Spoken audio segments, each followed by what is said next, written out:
So in today's video, I'm going to be talking about my first impressions of Zenless Zone Zero after playing it for around a day now. One thing that I want to mention before starting today's video is that what I'm going to be saying in today's video might not be the most accurate representation of the game, as I've only spent around 24 hours playing the game and there's still so much that I haven't done yet. But nevertheless, I hope this video will help you decide whether or not you want to try this game out. And another thing that I want to let you guys know about is that I'll be working on a new project for the next 2 weeks starting from next Monday, so unfortunately my upload schedule is going to stay unorganized for most of July. Also, let me know whether or not you want to see me making Zenless Zone Zero videos in the future, because I'm not really too sure whether you guys would like to see that. Alright, without further ado, let's get straight into today's video. I'm going to divide today's video into 3 sections, going through 3 different aspects about the game that I think are very important when it comes to making someone want to try a game out. These 3 aspects are the characters, story, and the overall gameplay of the game. I'll go in depth with each section, and first of all, I think starting off with the characters is the most suitable thing to do. So right off the bat, I can say that the personality of each character that I've seen so far up until the part where we lost our OG Internaut account has been very quickly established. Belle and Y seem quite calm at all times while also giving off this slightly laid back feel,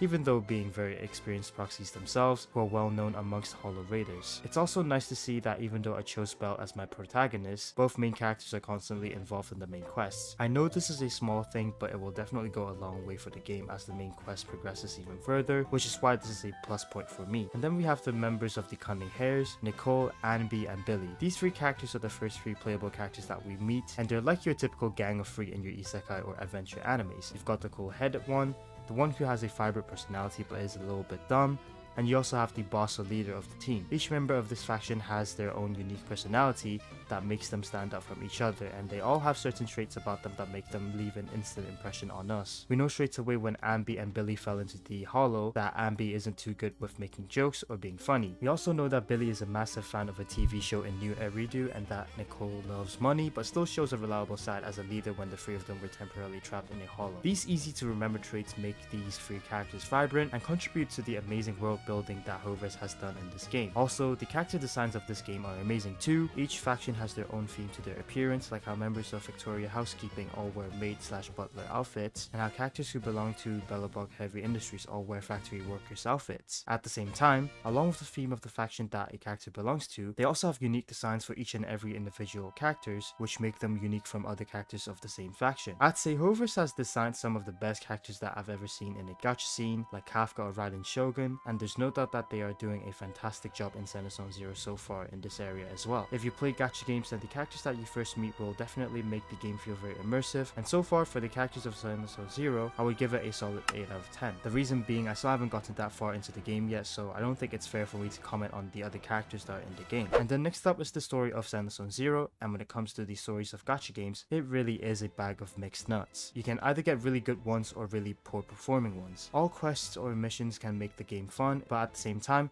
if it ends up being dragged out or boring to players, then the opposite effect happens, which then negatively affects the overall gaming experience of that game. In Zenless Zone Zero, the story is straightforward, at least for the first 2 or 3 chapters, because I still don't know what comes after yet, and each character's goals and motives are explained in an easily understandable way. The members of the Cunning Hair are commissioned to retrieve a lockbox, which is why they're involved in the story, and Wise and Belle are their proxies, which is why they want to make sure the 3 of them can safely leave the Hollow once their goals are achieved. All the characters that are involved in the story so far have logical reasons why they are involved in the story. There hasn't been a point in the story yet where I feel lost with regards to why certain characters have made certain decisions, and I don't find it demanding at all to follow the plot, and what I mean by that is that the story constantly reminds me of the plot and I don't lose track of it as the story progresses. The storytelling of Zenless Zone Zero is therefore very good in my opinion, and it's definitely up there in my list of gacha games with the best storytelling. Another thing that makes this game stand out from other Hovers games is the use of comic or manga panels when dialogue is happening. You've also got your traditional dialogue system too, where the lines of each characters in a conversation appear as you click on the screen with 3D models of the characters in the background, but sometimes it can get a little bit boring, especially when the conversation doesn't have a voiceover. And this is where the manga panel way of presenting the story helps to keep the story refreshing, and it's definitely something that I personally have never seen in a gacha game. There might be existing gacha games out there that already do this, but for me personally, this makes the story even more engaging than it already is. That being said, not everything about Zenless Zone Zero's story is perfect. The terminology of this game takes some time to memorize, and while personally I don't find this a problem, I've had a few friends who've never tried out any gacha games before telling me this before recording this video, that they've mixed things up quite often, like how ether is the resource that you extract within the hollows, and how ethereals are the monsters that people slowly turn into once they enter a hollow. I know that not everybody is going to agree with me with this point, and personally I am used to Hover's way of introducing new things in a very short amount of time, and I can absorb information very well, so it isn't a problem for me, but I still think it is a valid point to mention, as sometimes I do find the way that terminologies are explained a bit too snappy, and for certain people they might need to really sit down and digest it before knowing what they mean. But once again, I am fine with it, and I'm sure most of you guys are as well, and to be honest, this is like the only demerit that I've noticed about Zenless Zone Zero's story, one that I only found out about after discussing the game with my friends. Overall, for the first 24 hours of playing this game, I'd give the story a solid 9 out of 10, and I can't wait to get this video out so that I can continue going through the remaining quests. And finally, perhaps the most important thing that I consider when I see a new gacha game is the overall gameplay of the game. The reason why I believe that this is the key to making someone want to try or stay away from a game is very simple. Let me use an example to better explain this. For example, I love Genshin and I've been playing it for almost 3 years now, but its grindiness and the relative ease of defeating enemies push people away from trying this game, and to a certain extent even make certain existing players drop out of the game. You can see why even with all the good things that Genshin has going for it, its gameplay still ultimately becomes the deciding factor for people who have never tried it out. And for Zenless Zone Zero, I personally really enjoy the satisfying combat system that oddly reminds me of Honkai Impact 3rd, albeit there are differences. The ability to switch characters to launch special attacks is basically the same thing as QTE attacks in Honkai Impact 3rd, and it really brings back memories of the period of time that I used to play the game all the time before 2019. You can also switch characters when breaking the toughness bar of enemies, and that enables a special attack too. I'm not sure whether it's called a toughness bar, but for now I'll call it that. But either way, this part of the combat system allows for fast chain attacks that is exactly like what the devs had described in the pre-launch livestream. It's very satisfying when defeating enemies. It's also not too complicated to get used to, and for me,